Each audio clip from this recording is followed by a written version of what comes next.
Hello प्यारे बच्चों, आज हम क्लास 10 चैप्टर नंबर 1 रासायनिक अभिक्रियाएं एवं समीकरण करेंगे।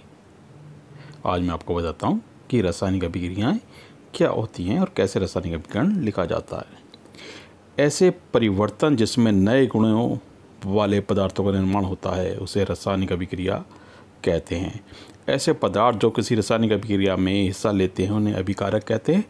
ऐसे पदार्थ जिनका निर्माण रासायनिक अभिक्रिया में होता है उन्हें उत्पाद कहते हैं। अभिकारक लेफ्ट साइड और उत्पाद राइट साइड लिखे जाते हैं। उदाहरण है रासायनिक अभिक्रियाओं का: भोजन का पाचन, शोषण, लोहे पर जंग लगना, मैग्नीशियम पीते का जलना, दही का बनना। रासायनिक अभिक्रिया के लक्षण या प्रेक्षण: अवस्था में परिवर्तन, रंग में परिवर्तन, तापमान में परिवर्तन, गैस का निकलना, ध्वनि का आना। आप देख सकते हैं ये रासायनिक अभिक्रिया हो रही है। इस तरीके से रासायनिक अभिक्रिया में कोई भी 1, 2 या 4 चेंज हो सकते हैं। रासायनिक समीकरण: रासायनिक अभिक्रिया रासायनिक समीकरण द्वारा निरूपित की जाती है। रासायनिक समीकरण में तत्वों के प्रतीक या अभिकारक और उत्पादों के रासायनिक सूत्र उनकी भौतिक अवस्था के साथ लिखे जाते हैं। रासायनिक अभिक्रिया में आवश्यक परिस्थितियां जैसे ताप, दाब, उत्प्रेरक आदि को तीर के निशान के ऊपर या नीचे दर्शाया जाता है। रासायनिक अभिक्रिया का संतुलित करना: द्रव्यमान संरक्षण का नियम: किसी भी रासायनिक अभिक्रिया में द्रव्यमान का ना तो निर्माण होता है और ना ही विनाश। रासायनिक अभिक्रिया के पहले अभिकारक एवं उसके पश्चात उत्पाद प्रत्येक तत्व के परमाणुओं की संख्या समान होनी चाहिए, यानी लेफ्ट हैंड साइड और राइट हैंड साइड के परमाणुओं की संख्या एक समान होनी चाहिए। चरणबद्ध संतुलित करना: hit and trial method use करते हैं। चरण 1: रासायनिक समीकरण लिखकर प्रत्येक सूत्र के चारों ओर बॉक्स बना लीजिए और लेफ्ट हैंड साइड और राइट हैंड साइड जितने भी परमाणु हैं अभिकारकों के और उत्पादों के उनको लिख लीजिए। इस तरह से समीकरण में उपस्थित विभिन्न तत्वों के परमाणु की संख्या नोट कर लीजिए, जैसे कि आयरन का लेफ्ट हैंड साइड 1 है और राइट हैंड साइड 3, और हाइड्रोजन का बाईं तरफ है 2 और दाईं तरफ भी 2 है, और ऑक्सीजन का है 1 बाईं तरफ और दाईं तरफ 4 है। चरण 3 में हम करते हैं सबसे अधिक परमाणु वाले तत्व को अभिकारक या उत्पाद की साइड में उचित गुणांक लगाकर संतुलित कर लीजिए। जैसे राइट साइड हाइड्रोजन ऑक्सीजन 4 है तो हम लेफ्ट साइड भी ऑक्सीजन को 4 कर लेते हैं 4 लगा के H2O में।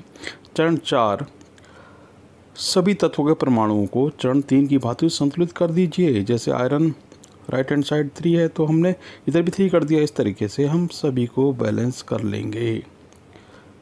ठीक है, H2 में हम राइट हैंड साइड भी 4 लगा दिया क्योंकि लेफ्ट हैंड साइड 4 है। इस तरह से हम करते जाएंगे और जब तक दोनों तरफ के बराबर ना हो जाएं।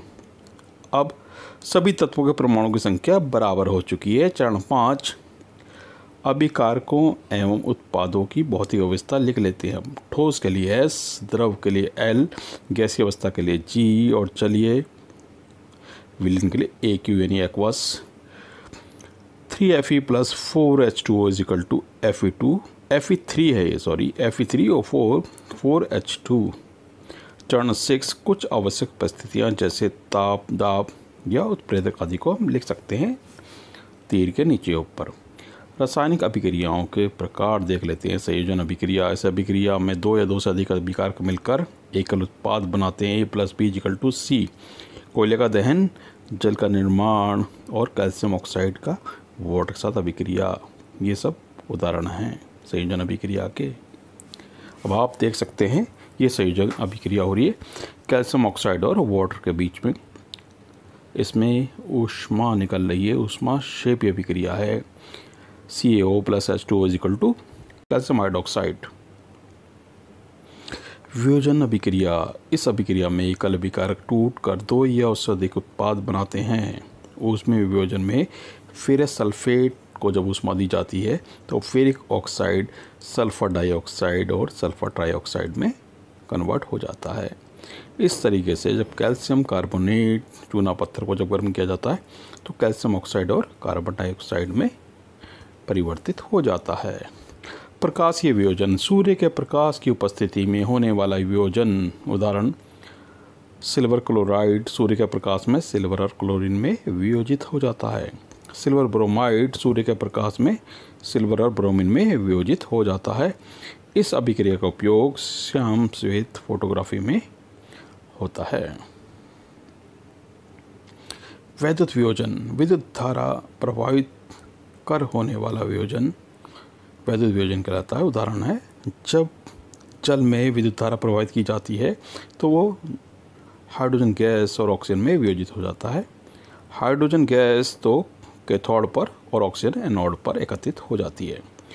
विस्थापन अभिक्रिया, इन अभिक्रियाओं में अधिक क्रियाशील तत्व कम क्रियाशील तत्व को उसके यौगिक में विस्थापित कर देता है। जैसे कि आयरन कॉपर से ज़्यादा क्रियाशील है, वो कॉपर सल्फेट में से कॉपर को विस्थापित कर देगा और फेरस सल्फेट और कॉपर बन जाएगा। लोहे की कील पर भूरे रंग की कॉपर की परत जम चुकी है और कॉपर सल्फेट जो ब्लू कलर का आप देख सकते हैं, अब धीरे धीरे नीले से हरे रंग में परिवर्तित हो जाएगा। थोड़ा सा टाइम लगता है 1-2 मिनट का, इसलिए मैं इसको शेक कर रहा हूँ। धीरे धीरे ये कलर चेंज कर रहा है, फेरस सल्फेट में कन्वर्ट हो चुका है। अब ये देख सकते हैं आप, ग्रीन कलर फेरस सल्फेट। द्विविस्थापन अभिक्रिया, इस अभिक्रिया में उत्पादों का निर्माण दो यौगिकों के बीच आयनों के आदान प्रदान से होता है। Sodium sulphate plus barium chloride is equal to barium sulphate and sodium chloride. Barium sulphate के सफ़ेद अवयव से का निर्माण होता है, आप देख सकते हैं इस तरीके से, इसलिए इसे अवक्षेप अभिक्रिया भी कहते हैं। ये देखिए, मैंने बेरियम क्लोराइड और सोडियम सल्फेट को मिलाया तो बेरियम सल्फेट का अवक्षेप बन चुका। अब मैं दूसरी रिएक्शन कर रहा हूँ जिसमें मैं लेड नाइट्रेट और पोटेशियम आयोडाइड को मिला रहा हूँ, तो लेड आयोडाइड का पीले रंग का अवक्षेप बन चुका है, आप देख सकते हैं। उपचयन और अपचयन, जब किसी पदार्थ में ऑक्सीजन की वृद्धि होती है या जब किसी पदार्थ में हाइड्रोजन का ह्रास होता है तो उसे हम उपचयन कहते हैं। C+O2 is equal to CO2, 2CO + O2 is equal to copper oxide and 2CO + H2O is equal to Cu + H2O। ये सब उपचयन के उदाहरण हैं। अपचयन, जब किसी पदार्थ में ऑक्सीजन का ह्रास होता है या हाइड्रोजन की वृद्धि होती है। आप देख सकते हैं कॉपर ऑक्साइड का अपचयन हो रहा है और हाइड्रोजन में ऑक्सीजन ऐड हो रही है, हाइड्रोजन का उपचयन हो रहा है। इस अभिक्रिया में कॉपर ऑक्साइड कॉपर में अपचयित हो जाता है और हाइड्रोजन उपचयित होकर जल बनता है। इस अभिक्रिया में उपचयन और अपचयन दोनों हो रहे हैं, इसे रेडॉक्स अभिक्रिया कहते हैं।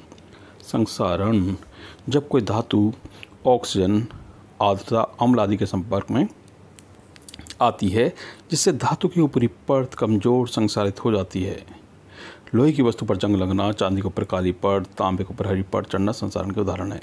यसद लेपन, विद्युत लेपन, पेंट आदि करके संसारण से बचा जा सकता है।